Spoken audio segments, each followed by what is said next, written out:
8 bulan 11. Okay, Assalamualaikum warahmatullahi wabarakatuh. Hari ni 8 hari bulan 11 2025. Kita berada di depan perkuburan makam Panglima Kufa. Dia jalur Buaya Syuaib, keturunan kepada Syarif Berkasyaf. Jadi bersama kita setiausaha pertubuhan kerabat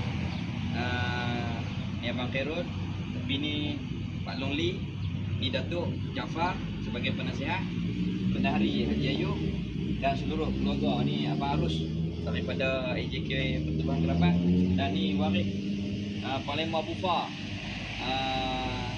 Abang Pa kita, Abang Pa, orang kuat pertubuhan.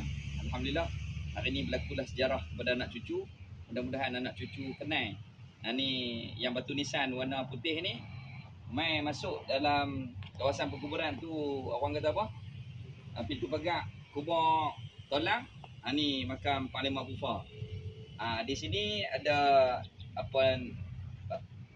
makam Panglima Jaafar dan Koya Long. Seterusnya keluarga penghulu lah di bawah pokok tu, Nai Yasin dengan Long Kasim. Atas sana tu Syarif Berkasyaf, bawah ujung sana. Wallahualam. Assalamualaikum warahmatullahi wabarakatuh. Moga Allah Taala terima amal kebajikan kita pada hari ini, mudah-mudahan. Assalamualaikum.